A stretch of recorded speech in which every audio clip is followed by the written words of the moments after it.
आयुष पांडे का क्वेश्चन है, become CS at the age of 25, कोई डीमेरिट भी होता है क्या उससे? कोई डीमेरिट नहीं होता, चाहे आप 25 में सीएस बनो, 28 में बनो, 31 में बनो, कुछ फ़र्क नहीं पड़ता। चाहे मल्टीपल अटेम्प्ट्स लगे हो, ऑल इंडिया रैंक का टैग ना हो, राइट, फर्स्ट अटेम्प्ट में ना निकले हो, 50 मार्क्स लेके पास हुए, एग्जाम्शन ना मिला हो, कोई भी फ़र्क नहीं पड़ता। ऐसा क्यों ओम? क्योंकि देखिए, क्योंकि सप्लाई इतना कम है हमारे इंडिया में, हम सिर्फ 70,000 कंपनी सेक्रेटरीज है, ओके, एंड डिमांड बहुत ज़्यादा है। इमेजिन कीजिए 5,000 लिस्टेड कंपनी है जो NSE BSE पे लिस्टेड है, 5,000। चलो लास्ट के 1,000 हटा दो क्योंकि उनका मार्केट कैप बहुत छोटा है, रेवेन्यू बहुत कम है, बट जो टॉप 4,000 लिस्टेड कंपनीज है उसमें भी अगर हम टॉप 100, टॉप 500 कंपनीज पकड़ेंगे, उनके सेक्रेटरियल डिपार्टमेंट में at least 15 company secretaries, 18 company secretaries लगते। और फिर अगर हम नीचे आ जाते, लास्ट के 2,000 कंपनीज पकड़ेंगे तो उन्हें एटलीस्ट 7 कंपनी सेक्रेटरीज तो उनके सेक्रेटरियल डिपार्टमेंट में रखना पड़ेंगे, क्योंकि वो लिस्टेड है तो 5 से 7 कंपनी सेक्रेटरीज रखना पड़ेंगे। अगर हम एवरेज नंबर ले लेते, for example 10 company secretary her listed company को लगने वाले, एवरेज नंबर ले लेते 10, क्योंकि जो बड़े हैं उन्हें ज़्यादा लगेंगे। For example Reliance Adani group है, टाटाज ग्रुप है, टाटा का ग्रुप है, इन्हें बहुत ज़्यादा नंबर ऑफ कंपनी सेक्रेटरीज लगेंगे। बट जो छोटे छोटे मार्केट कैप के कंपनीज है उन्हें हम 7-8 CS भी लगते हैं, इनफ है, राइट। मे बी एक स्मॉल माइक्रो लिस्टेड कंपनी में था, बट उन्हें 7, मतलब हमारे कंपनी में 6-7 लिस्टेड, 6-7 CS रहे तो इनफ था, राइट। इनफ नहीं था बट काम चल जाता था, ओके। तो अगर हम एवरेज नंबर पकड़े कि 10 कंपनी सेक्रेटरीज भी रहे तो 4,000 multiply by 10, 4,000 listed company, her company को 10 कंपनी सेक्रेटरीज लगने वाले, तो 40,000 CS की तो डिमांड गई, राइट। वो 40,000 तो अब भी चाहिए हर सेक्रेटरियल डिपार्टमेंट में, 40,000 कंपनी सेक्रेटरीज गए, अभी 70,000 में 40,000 यहाँ पे गए। एक और फील्ड है हमारे पास प्रैक्टिस की, राइट, जो कि प्राइवेट कंपनी संभालेंगे, जो कि पब्लिक कंपनी जो कि लिस्टेड नहीं है वो संभालने वाले, राइट। वो भी एक बहुत बड़ा मार्केट है। अब बचे हुए वहाँ जाएंगे, प्रैक्टिस में जाएंगे। अब प्रैक्टिस कोई एक अकेला आदमी तो संभालेगा नहीं, उसे भी, उसके नीचे अगर कोई मिड साइज फर्म रहेंगी, कोई बड़ी फर्म रहेंगी, उन्हें भी CS एम्प्लॉय करना पड़ेगा, तो वहाँ पर भी डिमांड लगने वाली है, राइट। तो डिमांड इतनी ज़्यादा है, सप्लाई इतना कम है, तो फिर फ़र्क नहीं पड़ता चाहे आपके पास ऑल इंडिया रैंक हो ना हो, चाहे आप मल्टीपल अटेम्प्ट्स में क्लियर किया हो या फर्स्ट अटेम्प्ट में। हाँ, प्रेफरेंस मिलती है। फॉर एग्जांपल जो टॉप 100 कंपनीज है उन्हें फटाफट हायरिंग करनी है, तो वो लिख देंगे कि विल प्रेफर द कैंडिडेट जिसका ऑल इंडिया रैंक आया हो, या जिसने फर्स्ट अटेम्प्ट में क्लियर किया हो, या जिसे एग्जाम्शन आया हो, वो कंडीशंस डाल सकते हैं। बट बाकी की कंपनीज, अगर आप टॉप 100 के नीचे आ जाओगे, टॉप 100 लिस्टेड वो कोई कंडीशंस नहीं डालेंगे, उन्हें पता है मिलने ही वाले नहीं है CS, क्योंकि डिमांड इतना कम है। अगर आप इमेजिन करो 60,000 70,000 की जगह अगर हमारे पास 2 लाख कंपनी सेक्रेटरीज रहते तो मैटर करता, राइट। तो फिर ये चीज़ें मैटर करती कि हाँ अभी मेरे को थोड़ा जल्दी पास होना है, बट ICSI इतने नंबर ऑफ CS रखेंगी नहीं, क्योंकि डिमांड कम हो जाएंगी, इसीलिए मैटर नहीं करता। और CS के पास प्री सर्टिफिकेशन की पावर है, वो पावर इट इज़ लाइक कि आप डॉक्टर के पास जाओगे और उसे पूछोगे नहीं आपके पहले ग्रेड्स बताओ एंड फ्री में आपका मेडिकेशन या ट्रीटमेंट लूँगा, ऐसा होता है क्या? नहीं। सेम कंपनी सेक्रेटरीज के पास प्री सर्टिफिकेशन की पावर है, राइट। तो वो पावर, राइट, वो साइनिंग पावर है, राइट। वो पावर मीन्स CS को ही मिलेगी, सिर्फ इस दुनिया में किसी और को नहीं मिलेगी। दैट्स वाई उसका डिमांड है, राइट। उसे प्रैक्टिस करने की पावर है, PCS to become a practising professional की पावर है, राइट। तो इसीलिए मैटर नहीं करता। हाँ, becoming CS at the age of 25 but starting company secretary at the age of 25, इसमें इस दोनों में ज़मीन आसमान का फ़र्क है। अगर आप 25 में CS बन जाते हो, 28 में भी बन जाते हो, 30 में भी बन जाते हो, ठीक है, मैं बोलूँगा गुड, इट्स ओके। लाइफ आपने टफ लाइफ देख ली होंगी, अभी आगे की लाइफ अच्छी होंगी, बट आप 27 में CS स्टार्ट कर रहे हो तो मैं बोलूँगा कि फिर थोड़ा प्रॉब्लम, क्योंकि वो गारंटी नहीं है कि मैं 30 में CS बन जाऊँगा। अगर गारंटी है CS बन जाऊँगा, इट्स ओके, क्योंकि अगर आप 30 में CS बने, फॉर एग्जांपल 25 नहीं मैं बोल रहा हूँ, 30 में भी CS बने, तो मैं अज्यूम कर रहा हूँ आपने सब देख लिया होगा, लाइक सोसाइटियल प्रेशर देख लिया होगा, पेरेंटल प्रेशर देख लिया होगा, मैरिज प्रेशर देख लिया होगा, फाइनेंशियल प्रेशर देख लिया होगा। तो अब जब 30 में आप CS बन रहे हो, it will not be that hard, आपके लिए इतना हार्ड नहीं होगा, और आपका पे स्किल थोड़ा सा इंप्रूव हो जाएगा।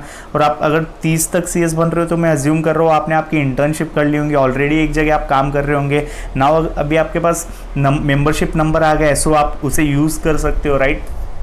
मीन्स आपका पे स्केल बढ़ाने के लिए, फॉर एग्जांपल अभी होता है कि जब आप 30 के हो जाते हो, आपका 1-2 ग्रुप पेंडिंग रहते हैं और आप जहाँ पे इंटर्नशिप कर रहे हो वहाँ पे काम कर रहे हो एज एन एम्प्लॉय, क्योंकि आपकी इंटर्नशिप तो कब से हो गई, तो वो आपको स्टाइपेंड से ज़्यादा देते हैं बट एक नॉर्मल सीएस से कम पगार देते हैं, राइट। तो क्योंकि आप उस फर्म में इतने सालों से हो, राइट, आपको इतने सालों का एक्सपीरियंस है उसी फर्म में, तो ऐसा होता है। या कोई कॉर्पोरेट में भी ऐसा अलाउड रहता है, अगर आप 21 मंथ्स की ट्रेनिंग करते हो and then if you don't become CS, तो वही आपको रख लेते हैं, क्योंकि आपके नेचर की वजह से, आपके हार्डवर्क की वजह से कि चलेगा सीएस नहीं बना, इट्स ओके, आपके ग्रुप क्लियर है, यू गो, आप ग्रुप्स देते रहो, जब भी आप ग्रुप्स क्लियर कर लो इट्स ओके, बट तब तक आप हमारे यहाँ ही काम करो। ऐसा कॉर्पोरेट्स में भी होता है और फर्म में भी होता है। बट जब आप सीएस बन जाते हो at the age of 30, then you can dip, तो ऑटोमेटिकली फॉर एग्जांपल आपको 25-30 के मिल रहे होंगे, तो वो बढ़ के 55-60-65 तक चले जाएगा, राइट।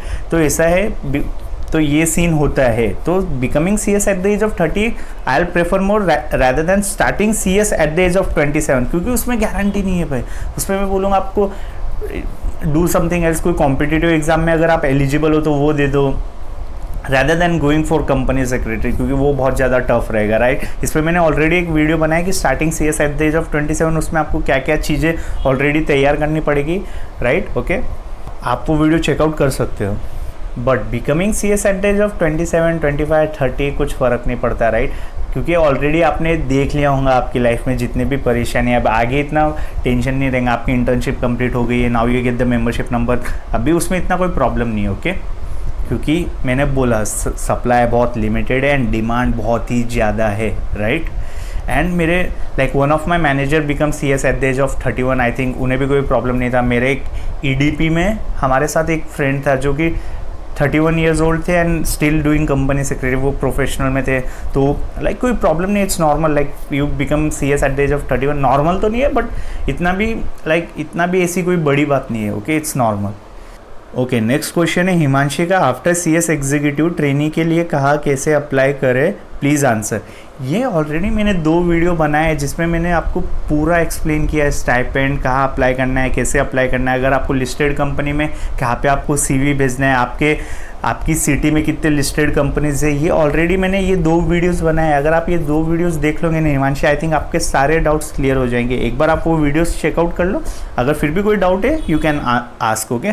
बट मैंने इन 2 वीडियो में सब बताया कि आपको सीवी कहाँ पे मेल करना है, कौन सी मेल आईडी पे मेल करना है, आपके सिटी में कितने लिस्टेड कंपनीज है, राइट, वो भी आपको पता चल जाएगा, रजिस्टर्ड ऑफिस पता चल जाएगा, क्या स्टाइपेंड रहेगा, फर्म में क्या स्टाइपेंड रहेगा, मैंने सारा कंपैरिजन किया है। बेसिकली मैंने लिस्टेड एंटिटी का किया है, फर्म में तो आप इजीली सिलेक्ट हो जाते हो, राइट, फर्म में इतना प्रॉब्लम नहीं है, बट लिस्टेड बिकॉज फर्म में थोड़ा कम स्टाइपेंड रहता है, right, where as listed company में दे पे यू गुड, तो दैट्स वाई एक इंटरव्यू राउंड होता है, एचआर एक पूरा टेक्निकल प्रोसीजर रहता है, तो मैंने ऑलरेडी आपको एक्सप्लेन किया है, ऑलरेडी इन 2 वीडियो में सब बताया, आप चेकआउट कर सकते हो। फर्म का ईजी है, फर्म में to get internship is very easy rather than getting an internship from listed company, right.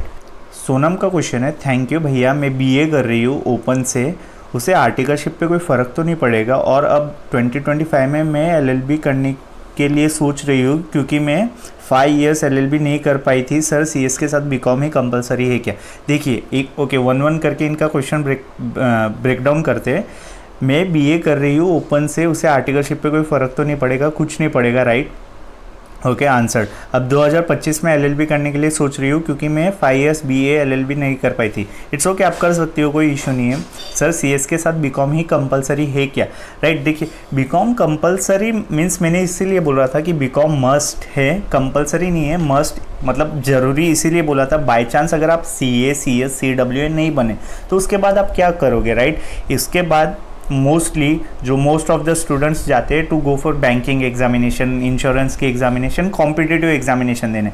अगर आप ग्रेजुएट नहीं रहोगे तो उस एग्ज़ाम में आप अपेयर कैसे करोगे, एलिजिबल ही नहीं रहोगे वो एग्ज़ाम देने के लिए। इसीलिए मैंने बोला था वो फॉर सेफ्टी पर्पस, अगर आप बाई चांस सीएस नहीं बने तो आपके पास कोई बैकअप के लिए कोई कोर्स चाहिए, जैसे कि आप बीए एलएलबी कर रहे हो, right, it would be enough, but कोई ऐसा कोर्स चाहिए कॉम्पिटिटिव एग्जाम जैसे मैं क्लियर करती हूँ प्री मेंस, राइट। मेरे को जॉब चाहिए तभी के तभी, या जूनियर एसोसिएट्स की जॉब हो या प्रोबेशनरी ऑफिसर की कोई भी जॉब हो। इसीलिए मैंने बोला था ग्रेजुएशन कर लो, इसके बाद आप एलिजिबल रहोगे फॉर अपेयरिंग दोस एग्जामिनेशन। इसीलिए बीकॉम कंपलसरी वैसे नहीं है, बट कंपलसरी अगर बाय चांस आप ये प्रोफेशनल कोर्स क्लियर नहीं करते हो एंड बीकॉम भी क्लियर नहीं है तो फिर आप ये कॉम्पिटिटिव एग्जाम के लिए एलिजिबल नहीं रहोगे। इसीलिए मैंने बोला था डू बीकॉम। बाय चांस अगर आप प्रोफेशनल कोर्स क्लियर नहीं कर पाते हो तो आप ये प्रोफेशनल कोर्स क्लियर नहीं कर पाए तो अगर आप ग्रेजुएट रहोगे तो आप ये बाकी की एग्जामिनेशन बैंकिंग इंश्योरेंस इनके लिए अपियर करने के लिए एलिजिबल रहोगे। ओके। मांजिरी चौहान का क्वेश्चन है, आई डोंट नो मैंने सही से प्रोनाउंस किया है कि नहीं इनका नाम। Please make a video on how to manage CS along with full time job. Okay, मैं बनाऊंगा इस पे video, no worries. Okay. Next question Feeling Zone का है कि correct me if I am wrong but I heard from some faculties that CS पे तो पूरा थ्योरी रटना होता है। ठीक है, लाइक 75% ये स्टेटमेंट करेक्ट है, 75 या 75 80 90% ठीक, क्योंकि ये थेरेटिकल कोर्स ही, आप लॉ ही पढ़ोगे, कंपनी लॉ पढ़ोगे, सिक्योरिटीज़ लॉ पढ़ोगे, राइट। इट्स ऑल थेरी है। अगर आप इंटर्नशिप में जाओगे तो थोड़ा क्या पूरा ही प्रैक्टिकल काम रहता है, बट तब तक आपको थेरी पढ़ना पड़ेगा। तो वो प्रैक्टिकल वर्क करने के लिए ये थेरी पढ़ना ज़रूरी है, अदरवाइज़ वो प्रैक्टिकल काम करोगे क्या, राइट। आपको पता ही नहीं, उसका वो बॉक्स का आइडिया ही नहीं रहेगा, उसमें आप काम करोगे क्या। दैट्स वाई थेरी पढ़ना, लाइक थेरी रटना नहीं होता है, वही समझ जाओ आप। ओके, तो आई थिंक आज के लिए इतना काफ़ी है। अगर आपको कोई और भी क्वेश्चन हो तो आप डाल सकते हो। कोई भी कंसेप्ट रहा जो आपको समझ नहीं रहा हो एग्जीक्यूटिव में, इवन दो प्रोफेशनल में कोई कंसेप्ट है, कोई वर्ड है जो कि आपको लग रहा है मैं इजीली एक्सप्लेन कर पाऊंगा, आप वो भी डाल सकते हो। रैदर देन ये क्वेश्चंस के साथ साथ आप वो भी डाल दोगे, वो भी मैं अगर कोई ईजी कंसेप्ट रहा लाइक उसे कम टाइम में एक्सप्लेन करते आएंगे तो मैं वो भी ले लूँगा। ओके।